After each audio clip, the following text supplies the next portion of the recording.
ராஜஸ்தான் பரப்புரையில் இஸ்லாமியர்கள் குறித்து பிரதமர் மோடி வெறுப்பு பேச்சு. மோடியின் பேச்சுக்கு காங்கிரஸ் தலைவர்கள் கடும் கண்டனம்.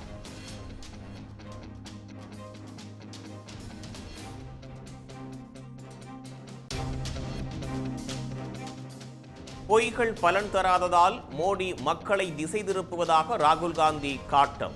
முதல் கட்ட வாக்குப்பதிவில் ஏமாற்றம் கிடைத்த பிறகு தோல்வி பயத்தில் இருக்கிறார் என்றும் விமர்சனம்.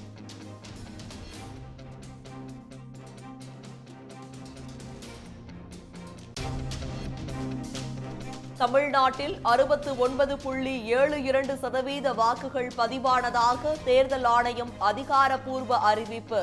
ஆண்களை விட சுமார் 9 லட்சம் பெண்கள் கூடுதலாக வாக்களிப்பு.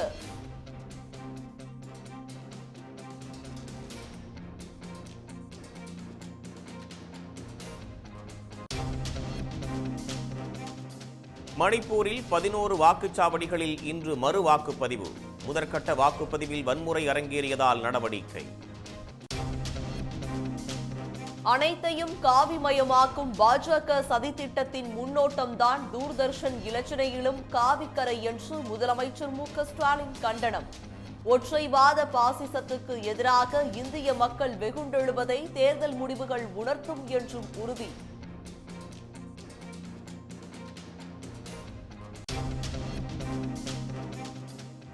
கொலீஜியம் அமைப்பினால் திறமையான மற்றும் சுதந்திரமான நீதிபதிகள் அங்கீகரிக்கப்படுவது இல்லை. உச்சநீதிமன்ற முன்னாள் நீதிபதி ரோஹிந்தன் நாரிமன் கருத்து.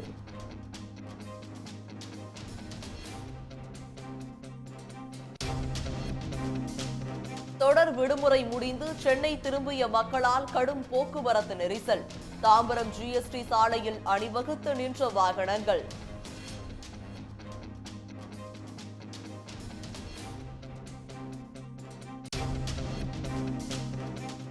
தாம்பரம் காட்டாங்குளத்தூர் இடையே சிறப்பு பயணிகள் ரயில்கள் இயக்கம். தென் மாவட்டங்களில் இருந்து வரும் பயணிகளின் வசதிக்காக தெற்கு ரயில்வே அறிவிப்பு.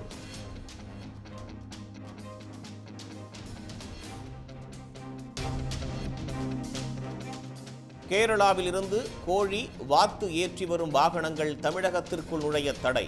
பறவை காய்ச்சல் வேகமாக பரவி வருவதால் நடவடிக்கை.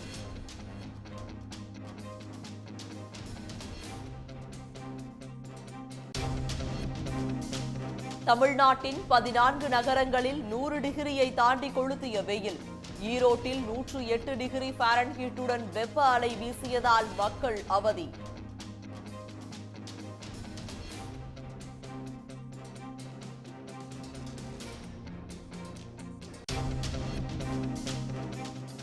மதுரையில் மணப்பெண் கோலத்தில் அரசி மீனாட்சி வீதியுலா. பூப்பல்லக்கில் உலா வந்த அம்மனை தரிசனம் செய்த பக்தர்கள்.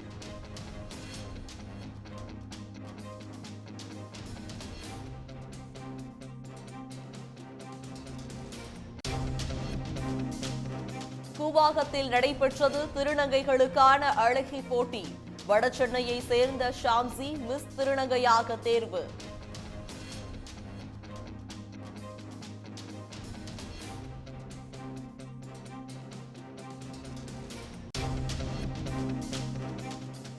அதிராம்பட்டினத்தில் சுமார் 2 லட்சம் ரூபாய்க்கு ஏலம் போன கூரல் கத்தாழை மீன். வியாபாரிகள் போட்டி போட்டு மீனை ஏலத்தில் எடுத்தனர்.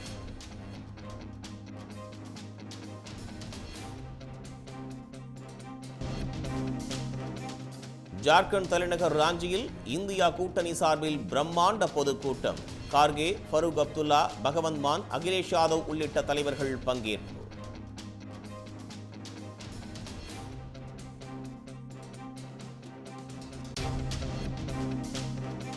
இந்தியா கூட்டணியின் சக்தியை யாராலும் உடைக்க முடியாது என்று காங்கிரஸ் தலைவர் கார்கே பேச்சு. ஜார்க்கண்ட், பீகாரில் பாஜக துடை தெரியப்படும் என்று அகிலேஷ் யாதவ் உறுதி.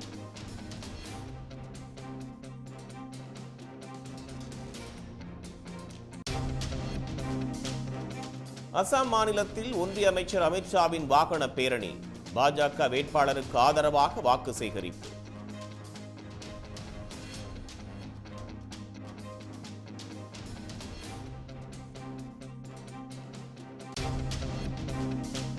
குஜராத்தில் ராஜ்புத் சமூகத்தினரின் போராட்டம் நாளுக்கு நாள் வலுக்கிறது. சபர்காந்தா என்ற இடத்தில் பாஜக பிரச்சார கூட்டத்திற்குள் புகுந்து ராஜ்புத் சமூகத்தினர் ஆவேச போராட்டம்.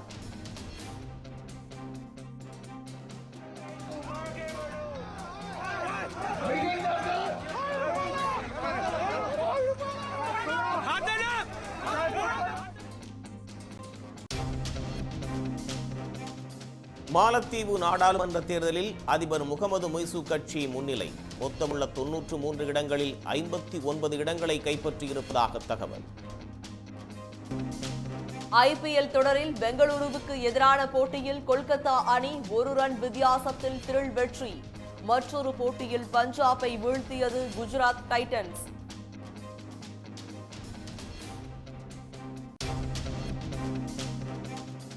இன்றைய ஐபிஎல் போட்டியில் ராஜஸ்தான் மும்பை அணிகள் மோதல். புள்ளி பட்டியலில் முன்னேற மும்பை அணி முனைப்பு.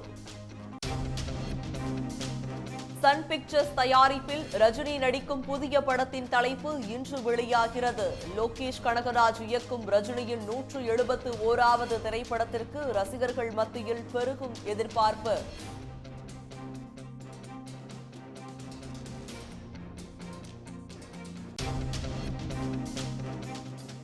20 ஆண்டுகளுக்கு பின்னர் திரையரங்குகளில் மீண்டும் வெளியான கில்லி திரைப்படத்திற்கு பெரும் வரவேற்பு. தமிழ்நாட்டில் முதல் நாளிலேயே 4 கோடி ரூபாய் வசூலித்து சாதனை. உடனுக்குடன் செய்திகளை தெரிந்து கொள்ள சன் நியூஸ் பெல் ஐகானை கிளிக் பண்ணுங்க.